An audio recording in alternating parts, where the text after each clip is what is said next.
आता एक महत्त्वाची बातमी। आजपासून 25 मे पर्यंत मुंबईसह दक्षिण कोकण आणि मध्य महाराष्ट्रात वादळी वाऱ्यासह मुसळधार पावसाचा अंदाज हवामान खात्याने वर्तवलेला आहे। कोकण आणि लगतच्या मध्य महाराष्ट्रातील घाट भागात वेगळ्या ठिकाणी मुसळधार ते अतिमुसळधार पाऊस पडण्याची शक्यता आहे। 20 ते 23 मे दरम्यान मध्य महाराष्ट्र आणि मराठवाड्यात विजांचा कडकडाट आणि वाऱ्यासह विखुरलेला हलका ते मध्यम स्वरूपाचा पाऊस अपेक्षित आहे। या काळात किनारपट्टीवर वेगाने वारे वाहण्याचा अंदाज आहे आणि केरळमध्ये येत्या 4 ते 5 दिवसात मान्सून सुरू होण्यासाठी परिस्थिती अनुकूल होण्याची शक्यता आहे।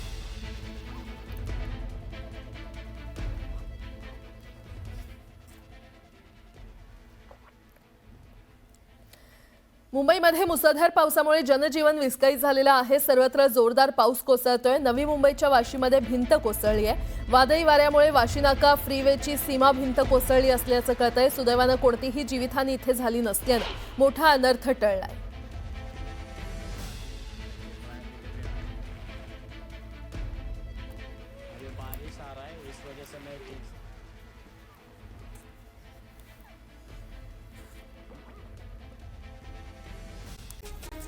पिंपरी चिंचवडमध्ये झालेल्या मुसळधार पावसामुळे शहरातील रस्ते पाण्याखाली गेलेत। अनेकांच्या घरात पाणी शिरल्यानं नागरिकांचं मोठ्या प्रमाणात नुकसान झालंय, तर अनेक ठिकाणी गुडघाभर पाणी साठल्यानं नागरिक आणि लहान मुलांमध्ये भीतीचं वातावरण आहे।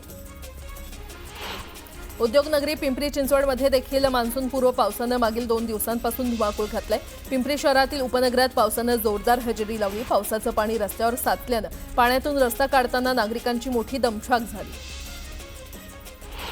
सोलापुरात मुसळधार पावसाने हजेरी लावली। अनेक नागरिकांच्या घरात पाणी शिरल्यानं नुकसान झालं, तर काही ठिकाणी गुडघाभर पाण्यातून नागरिकांना प्रवास करावा लागला।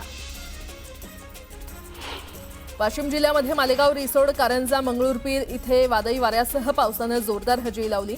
सलग 10व्या दिवशी पावसाने हजेरी लावल्यानं पिकांचं मोठं नुकसान झालंय, तर अनेक ठिकाणी वीज पुरवठा देखील खंडित झाल्यानं नागरिकांचे हाल होत आहेत।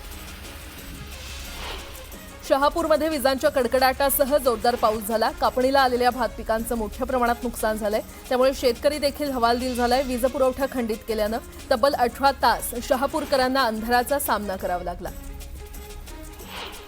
पुणे शहरात मंगळवारी झालेल्या जोरदार पावसाचा तडाखा महावितरणच्या वीज यंत्रणेला बसल्यानं अनेक ठिकाणी वीज पुरवठा खंडित झाला। काही ठिकाणी झाडं पडल्यानं आणि काही ठिकाणी पाण्याच्या लोंढ्यांमुळे वीज पुरवठा विस्कळीत झाला होता। राज्यात वळीवाच्या पावसाने जोर धरला असून अनेक भागात मुसळधार पावसाची नोंद झालेली आहे। दरम्यान पुढील 2 ते 3 दिवस कोकणात तसंच घाटमाथ्यावर मुसळधार पावसाचा अंदाज हवामान खात्याने वर्तवलेला आहे। काही भागात सोसाट्याच्या वाऱ्यांसह पाऊस पडण्याची शक्यता आहे। आगामी खरीप हंगामात खतं आणि औषधांचं लिंकिंग होणार नाही याची काळजी घेण्याचं मोठ्या खत कंपन्यांना केंद्र सरकारनं आदेश दिलेत। त्यानंतरही लिंकिंग करण्याचा प्रयत्न झाल्यास जीवनावश्यक वस्तू कायद्यानुसार कठोर कारवाई केली जाईल असा इशारा मुख्यमंत्री फडणवीसांनी दिलाय। कृषी विभागाने आगामी खरीप हंगामात 144.97 लाख हेक्टरवर पेरणीचं उद्दिष्ट ठेवलंय, तर गेल्या 5 वर्षांच्या तुलनेमध्ये 204 लाख टन अन्नधान्य आणि गळीत धान्याचं उद्दिष्ट ठेवलेलं आहे। यंदा सरासरीपेक्षा जास्त पाऊस होण्याचा अंदाज हवामान खात्यानं व्यक्त केल्यामुळे पेरणी आणि उत्पादनात विक्रमी वाढ होण्याचा अंदाज कृषी विभागानं व्यक्त केलाय। यंदाचा खरीप हंगाम सध्या सुरू झाला असून 1 एप्रिल ते 30 सप्टेंबर या काळात राज्यातील शेतकऱ्यांसाठी 46,82,000 टन खत आवश्यक आहे, पण सध्या त्यातील 25,53,000 टन खत उपलब्ध आहे आणि खताचा तुटवडा भासू शकतो, म्हणून अनेकांनी आतापासूनच खतांचा साठा करून ठेवायला सुरुवात केली आहे। त्यातच 3 मिश्र खतांच्या प्रत्येक बॅगची किंमत गेल्या वर्षीपेक्षा यंदा 200 ते 250 रुपयांनी वाढलेली आहे। संत ज्ञानेश्वर महाराज पालखी सोहळ्यात आळंदी ते पंढरपूर पायी वारीतील मानाचे अश्व प्रस्थान वारीसाठी रविवारी अंकली इथल्या शितोळे सरकार यांच्या वाड्यातून निघणार आहेत। अंकली ते आळंदी हा सुमारे 315 किलोमीटरचा प्रवास करत मानाचे अश्व पालखी प्रस्थानच्या 1 दिवस आधी आळंदीमध्ये पोहोचणार आहेत। पुण्यश्लोक अहिल्यादेवी होळकर यांच्या त्रिशताब्दी जयंतीनिमित्त श्री क्षेत्र चौंडी इथे 31 मे रोजी होणाऱ्या भव्य उत्सवासाठी राष्ट्रपती द्रौपदी मुर्मू यांना निमंत्रण देण्यात आलेलं आहे। विधान परिषदेचे सभापती राम शिंदे यांनी राष्ट्रपती भवनात भेट घेऊन हे निमंत्रण दिलं। उस्मानाबाद शहराचं नाव धाराशिव करण्याचा निर्णय राज्य सरकारनं घेऊन 2 वर्ष उलटली, तरी अद्याप उस्मानाबाद रेल्वे स्थानकाचं नाव धाराशिव करण्यात आलं नव्हतं। बुधवारी रेल्वेकडून नाव बदलाचा जीआर काढण्यात आला आणि या जीआरनुसार उस्मानाबाद रेल्वे स्थानकाचं नाव धाराशिव रेल्वे स्थानक असं करण्यात आलं। धुळ्यातील गुलमोहर शासकीय विश्रामगृहातील खोलीमध्ये रोकड सापडलेली आहे आणि तब्बल 1,84,84,84,000ची रोकड सापडल्यानं खळबळ माजली आहे। यावेळी पोलीस प्रशासनानं पंचनामा करत रोकड जप्त केली।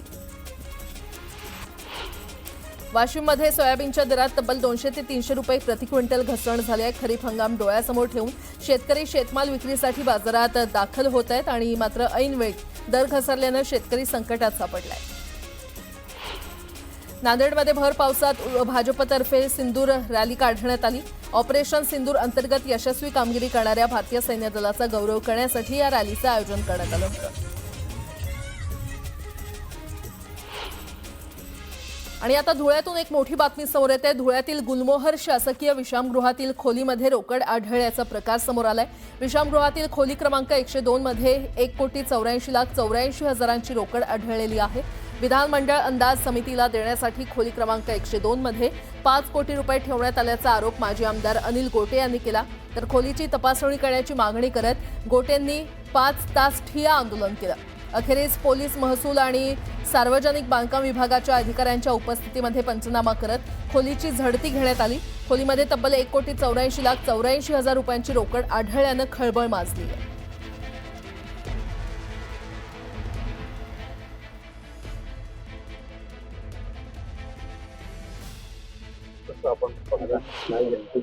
सर्व पक्ष समिती असले तरी त्यांच्या मित्र पक्षाचे जे आमदार आहेत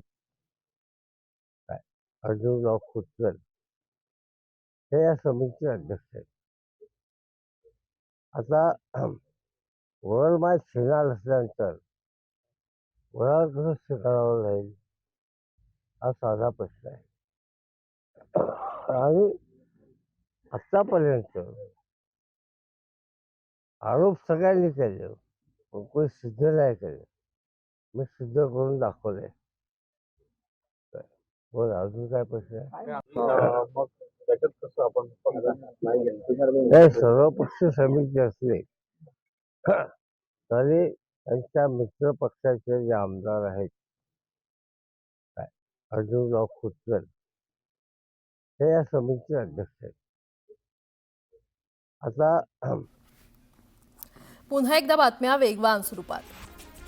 शालेय शिक्षण विभागाकडून शिष्यवृत्ती परीक्षा 5वी आणि 8वीच्या विद्यार्थ्यांसाठी करण्याचा निर्णय घेण्यात आला होता। आता त्यामध्ये पुन्हा बदल करून ती पूर्ववत 4थी आणि 7वीच्या विद्यार्थ्यांसाठी करण्याबाबत पडताळणी करण्याच्या सूचना शालेय शिक्षण मंत्री दादा भुसे यांनी दिल्या। इयत्ता 11वीच्या प्रवेशासाठी अर्ज करताना विद्यार्थ्यांना कोणतीही अडचण येऊ नये म्हणून शिक्षण संचालनालयानं 2 दिवसांचा सराव ठेवला होता। त्यात अनेक विद्यार्थ्यांना तांत्रिक अडचणींचा सामना करावा लागला। त्यामुळे प्रवेशाचं वेळापत्रक दुरुस्त करावं लागणार असून ते आज प्रसिद्ध केलं जाणार आहे। नाशिकमध्ये जिंदाल कंपनीला भीषण आग लागली होती। आगीचं कारण अद्यापही अस्पष्ट आहे। अग्निशमन दलाकडून आगीवर नियंत्रण मिळवण्याचं काम सुरू असून लाखोंचं नुकसान झालंय। केंद्रीय ग्राहक संरक्षण प्राधिकरण अर्थात सीसीपीएनं उबरला दणका दिलाय। भाड्याव्यतिरिक्त बक्षिसाच्या आगाऊ मागणी प्रकरणी उबरला नोटीस बजावण्यात आली आहे। पुण्यातील दळणवळण गतिमान करण्यासाठी येरवडा ते कात्रज दरम्यान ट्विन टनल तयार केला जाणार आहे आणि या दृष्टीनं पीएमआरडीएनं प्रकल्पाच्या पूर्व व्यवहार्यतेचा अभ्यास करण्यासाठी सल्लागार संस्थेची नियुक्ती करण्याचं निश्चित केलंय। पश्चिम रेल्वेवरील लोकल सेवा बुधवारी सकाळपासून कूर्मगतीनं धावत होती। परिणामी नोकरदारांना कार्यालयामध्ये पोहोचण्यास विलंब झाला। अनेक लोकल 20 ते 30 मिनिटं विलंबानं धावत होत्या। पश्चिम रेल्वेच्या बिघडलेल्या वेळापत्रकाबाबत प्रवाशांनी संताप व्यक्त केलाय। मुंबईतील 96 अतिधोकादायक इमारतींची यादी म्हाडानं जाहीर केली आहे। या इमारतीमध्ये एकूण 3,162 रहिवासी राहतात। या इमारती रहिवाशांना रिकाम्या कराव्या लागणार आहेत। रहिवाशांनी सुरक्षेच्या नियमांचं पालन करावं आणि कार्यवाहीला सहकार्य करावं असं आवाहन करण्यात आलंय। मुंबईतील रस्त्यांच्या सिमेंट काँक्रिटीकरणाची कामं अंतिम टप्प्यात आलेली असून सिमेंट काँक्रीट ओतण्याचं काम 20 मे पासून बंद करण्यात आलेलं आहे। रस्ते काँक्रिटीकरणाची कोणतीही नवीन कामं सुरू करू नयेत आणि सुरू असलेली सर्व कामं 31 मे पूर्वी सुरक्षित अवस्थेमध्ये आणावीत असे निर्देश पालिका प्रशासनानं दिलेले आहेत। कंत्राटदारांनी ज्या पद्धतीनं रस्त्यांच्या कामाचं नियोजन करायला हवं होतं ते केलेलं नाही। जे कंत्राटदार काम करत नाही त्यांच्यावर दामदुप्पट दंड आकारा असे निर्देश उपनगरचे पालकमंत्री ॲडव्होकेट आशिष शेलार यांनी मुंबई महापालिका प्रशासनाला दिले।